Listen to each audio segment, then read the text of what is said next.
एक महीने की मासूम सी बच्ची जो अभी बस इस दुनिया में आई ही थी, जिसे अपनी माँ की गोद में होना चाहिए था, जिसकी किलकारियों से वो घर गूंज रहा था, लेकिन वो बच्ची अपनी माँ की गोद में नहीं मिली, बल्कि मिली तो एक पानी की टंकी में। जी हाँ, एक महीने की मासूम सी ज़रा सी छोटी सी बच्ची एक पानी के टैंक में तैरती हुई मिली, जहाँ पर उसकी मौत हो गई थी। ये खबर है बेंगलोर की, जहाँ पर ये पूरा मामला सामने आया है, जिसके बाद से परिवार की हालत काफ़ी ज़्यादा ख़राब है।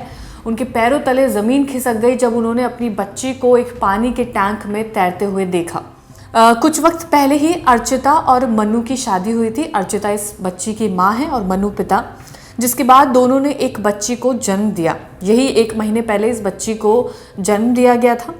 बच्चे की डिलीवरी के बाद अर्चिता अपने इन लॉज के घर पर रहने लगी थी, क्योंकि ये प्री मैच्योर डिलीवरी थी, तो बच्ची को और माँ को काफ़ी ज़्यादा देखभाल की ज़रूरत थी।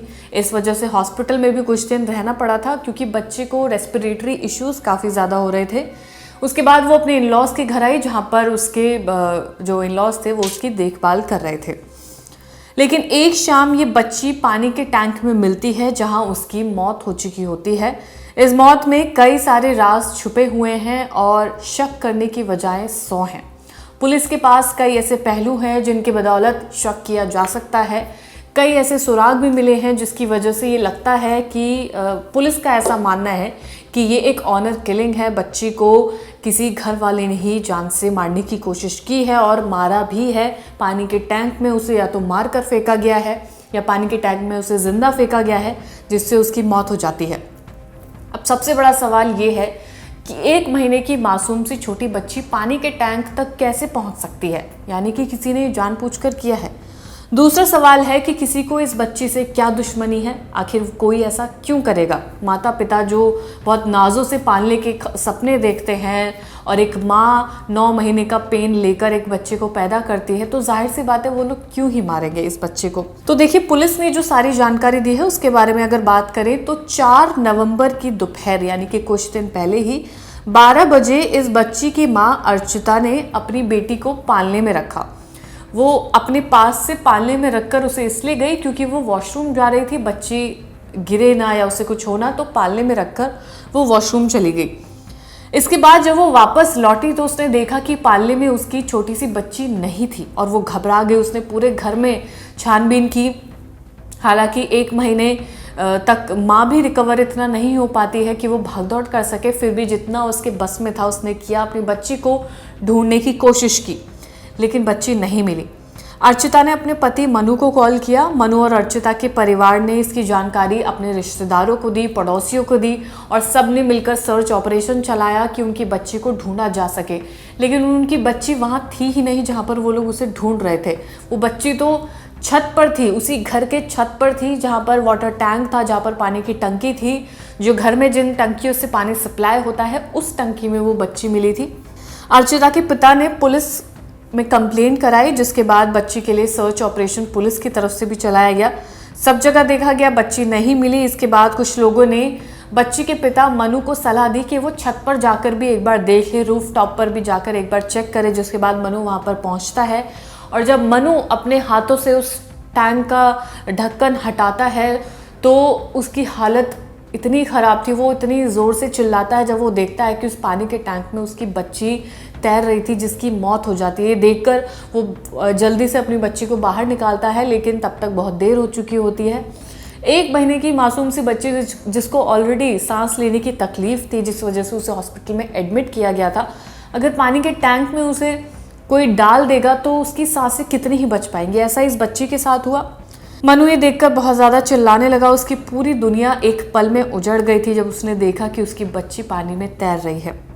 अब इसके पीछे क्या वजह हो सकती है? पुलिस ने इसमें सबसे बड़ा एंगल रखा है ऑनर किलिंग का, और वो कैसे तो जानते हैं। 20 साल की अर्चिता जो इस बच्ची की माँ है, वो एक साइंस स्टूडेंट है और 22 से 25 साल का उसका पति मनु एक कैब ड्राइवर है। दोनों के घर एक दूसरे से 100 फीट की दूरी पर थे। आना जाना, मिलना मिलाना, देखना दिखाना लगा रहता था। दोनों के बीच में प्यार हुआ। ये तब शादी से पहले की बात है। दोनों के बीच में प्यार हुआ और फिर कुछ वक्त बाद दोनों ने शादी कर ली। यानी कि आसपास के घर थे, दोनों एक दूसरे को जानते थे, पहले दोस्ती हुई, दोस्ती प्यार में बदली, फिर प्यार रिश्तेदारी में बदला और दोनों की शादी हो गई।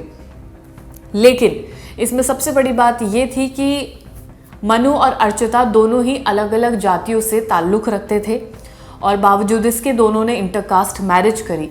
इंटरकास्ट मैरिज ये एक ऐसी वजह थी जो इसके घर वालों को पसंद नहीं थी। दोनों के घर वालों को ये चीज़ पसंद नहीं थी। सभी परिवार वाले इस चीज़ के खिलाफ थे कि उनकी बेटी ने और उनके बेटे ने किसी दूसरी कास्ट में शादी की है, इसके खिलाफ थे और काफ़ी ज़्यादा परेशान थे और इससे गुस्सा भी थे। काफ़ी दिक्कतें आई लेकिन दोनों की शादी हो गई थी। लेकिन इस शादी से कोई भी खुश नहीं था, उनका परिवार का सदस्य। पुलिस को शक है कि किसी घरवाले ने ही इस घिनौनी वारदात को अंजाम दिया है। वजह ये कि वो लोग इस शादी से खुश नहीं थे और क्योंकि अर्चिता और मनु दोनों की शादी हो चुकी थी, उनके लिए सबसे बड़ी खुशी की बात अब इस वक्त ये थी कि उन्होंने एक बेटी को जन्म दिया। वही बेटी इन लोगों की आंखों में कसक रही थी क्योंकि जाहिर सी बात है लोग खुश नहीं थे इस शादी से, तो हो सकता है परिवार वालों को वो बेटी जो उनकी प्यार की निशानी थी वो एक तरह से तकलीफ दे रही हो। पुलिस का ऐसा मानना है कि ये वजह भी हो सकती है। अर्चिता की क्योंकि प्री मैच्योर डिलीवरी हुई थी तो 7वें महीने में ही उसने बच्ची को जन्म दे दिया था। एक प्राइवेट हॉस्पिटल में बच्चे को जन्म दिया गया। ज़्यादा पैसे नहीं थे इन लोगों के पास, किसी तरह से पैसों का जुगाड़ करके ये प्री मैच्योर डिलीवरी कराई गई। इसके बाद मनु उसे अपने माता पिता के घर ले आया और वहीं पर ये पूरा कांड हुआ जहाँ से बच्ची गायब होती है और टैंक तक पहुँचती है। ये पूरा मामला बेंगलुरु के चांदपुरा के झगलुरु गांव का है। इस पूरे मामले में पुलिस सीसीटीवी फुटेज भी देख रही है। हालांकि अभी तक कुछ भी ऐसा नहीं मिला है जिसकी वजह से ये साबित हो सके कि किसी घर वाले ने ही इस वारदात को अंजाम दिया है। मर्डर का केस इसमें फाइल कर लिया गया है। ऑपरेशन इसमें चलाया, ऑपरेशन तो पूरा हो चुका है जहां पर बच्ची को ढूंढा जा चुका है, बच्ची बरामद हो चुकी है। लेकिन ये ऑपरेशन अभी चालू है कि आखिर इस बच्ची को मारा किसने। पुलिस का मानना है कि घर में से ही कोई एक शख्स है जिसने इसको मारा है, लेकिन कड़ी से कड़ी जोड़ना बेहद ही ज़रूरी है क्योंकि कोई भी कबूल नहीं कर रहा है अपने जुर्म को, कोई सुराग इसमें नहीं मिल पा रहा है। सिर्फ शक के बुनियाद पर इस केस को अभी चलाया जा रहा है क्योंकि परिवार खुश नहीं था इस शादी से। तो हो सकता है कि बच्ची को मारने वाला कोई घर परिवार का ही सदस्य हो, लेकिन इसके पीछे कौन है, इस केस के चलते पुलिस पूरे मामले की जांच कर रही है और जैसे इसके बारे में कुछ पता चलेगा इस केस का फॉलोअप आपको ज़रूर दिया जाएगा, अपडेट आपको ज़रूर दिया जाएगा।